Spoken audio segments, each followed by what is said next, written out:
Have you ever sewn a commercial or shop-bought pattern to the T? You followed every instruction, stitched every seam, pressed in between, and taken every measurement, only to try it on and for it to not quite fit or not have that luxury finish that you so desperately want to add to your wardrobe. In this video, I'm going to be sharing 5 truths that not many sewists discuss in this community, because there is no one fit hack, and ultimately, my friend, there is no magic wand to getting a luxuriously, perfectly fitting wardrobe.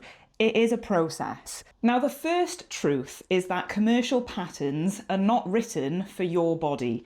So if you've ever gone shopping to your favourite high street store and wondered why a size 8 in one store is a bit of a difference in a size 8 in another store, not only do fashion houses have their own unique sizing charts to serve their own demographic, but the same logic is applied to commercial sewing patterns. They are drafted for a standardised size.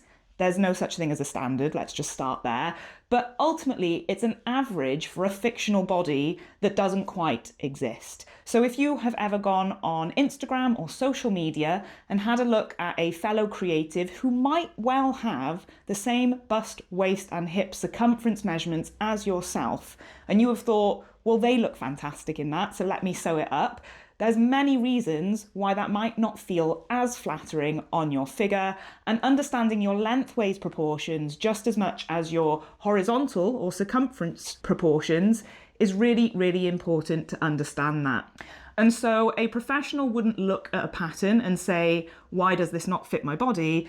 They'd look at a pattern and say, how do I adapt it for the body that I'm designing for? And that simple shift in mindset is what can separate you from a homemade garment to a more high-end creative process.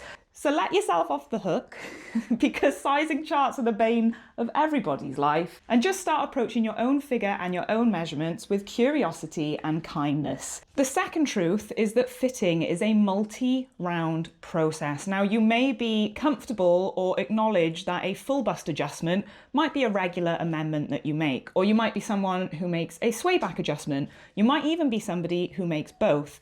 But don't fall into the comfort trap of assuming you can apply them both to a pattern at the same time and have a perfect result. Even professionals bake multiple rounds of fitting into their process, and this is going to range on the garment style itself anyway. Trousers are notoriously technical, and often we can start toiling 7 or 8 iterations because of how much of the 3-dimensional body there is to fit when you consider the waistline, the hip line, the crotch curve, the length of the leg, the balance of the trouser. So don't beat yourself up if you are making a fitting amendment and you toil it up and that still hasn't resulted in a perfect fit.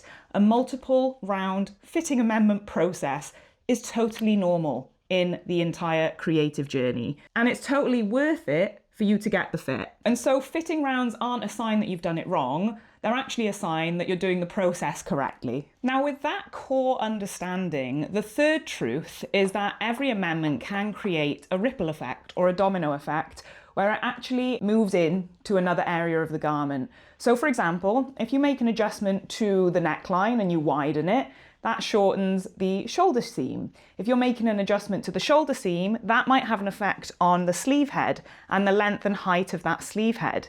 If you make an adjustment on the sleeve head and say you pull that up, that is going to make an effect and have a ripple effect on the length of your sleeve, because by pulling up the sleeve head, you're going to pull up that hemline as well. And the same can be said for a multitude of areas on a garment. Something like shifting a dart placement can go from the armhole to the side seam. Adjusting the rise on a pair of trousers can affect the waistband.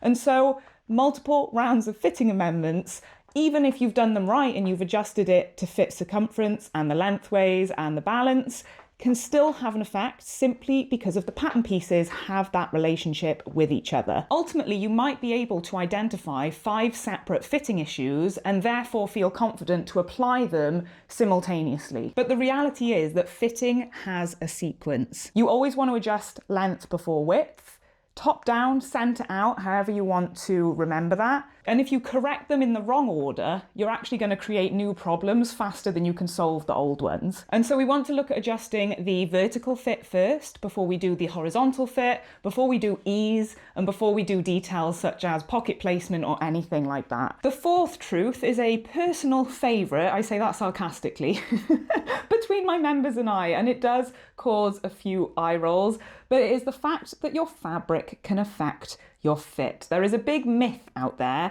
that once your pattern is fitted, it's fitted full stop. That couldn't be further from the truth. Your choice in fabric, the weight, the drape, or even your finishing techniques on your seams can alter the fit of your garment. And so a real example of this here, and I'm sure my member won't mind me sharing this, is Andrea when she created a pair of trousers in our trouser framework cycle. She actually finished the seams in a really high-end way by bias binding the edges, but by simply doing this as her finishing technique, altered the tension and the fit of the trousers. She documented the entire process inside the DPL atelier, but what happened was she saw some very slight drag lines that weren't there on her previous example. Luckily, after a few wears, it eased and relaxed, but it's such a good reminder that these small changes can yield results that you do not expect. And so I can't reiterate enough that this is not a flaw. Andrea didn't do anything wrong. It's just the process. And so when changing the fabric weight or the drape for your sewing project, just set expectations that you might want to test the fit again. Select a toiling or sampling fabric that is cheaper than your final fabric, but has the same properties. And by that, I mean thickness or weight. The drape, if you hang it up, it will hang the same as your intended final fabric. And do test out your sewing techniques on a sample as well, just so that you can make sure you avoid these pitfalls further down the line. If you build that expectation in from the start, you can learn to fall in love with the process, which will allow you to love the result even more.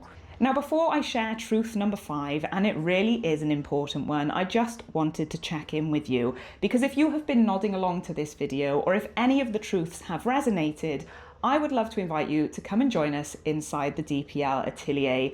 This isn't about tutorials, and it's not just about sewing patterns. It's actually about uncovering garments in relation to your unique figure. Because once you stop chasing sewing patterns, you can start owning the creative process and, dare I say, enjoying it instead of fixating on the perfect result. Because there is a big journey in between that we have to fall in love with, and let us help you do just that inside the DPL atelier. I will leave the link down below. If anything, just have a little browse and check it out. It might be the next step in your creative process and journey. So let's jump in to truth number 5. The fifth and final truth that I just want to leave you with is that drafting and fitting are a skill, not an add-on. And I don't mean you have to draft your blocks from scratch to your measurements, even though that would set you leaps and bounds ahead of the rest that are relying on existing shop bought patterns and standardized sizing. But the reality is they are a foundational skill that makes everything else work. Because without them, you are permanently depending on a sewing pattern fitting you straight out of the packet, which, thanks to truth number 1, we know won't work. And this really is the difference between a wardrobe that looks like it almost fits and one that actually does every single time. And so I really encourage you to try to fall in love with the process and embrace fitting as part of your creative journey, so that you can start to have the results that you are truly seeking. So there we have it, my friend, 5 fitting truths that hopefully will have a big result on your next project, and not one of them is a shortcut. And ultimately, this is what I want you to take away from the video. Fitting your sewing project doesn't mean there is a flaw in your process. Fitting is part of the process. The sewists and the creatives in this space are not the ones that got lucky with a pattern. They're the ones that understood their body, trusted the process, and did the work to make it fit. Sometimes that means round after round until it's right. So let me know down below which of these 5 truths resonated for you the most. I always love to chat and connect with you guys and get a deeper understanding of where you're struggling so I can hopefully help you. And of course, if this video has been useful, give it a like, subscribe to the channel, and join me on the journey.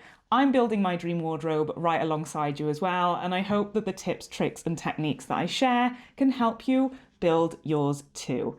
For now, my friend, stay safe, keep creative. I'll catch you on the flip side.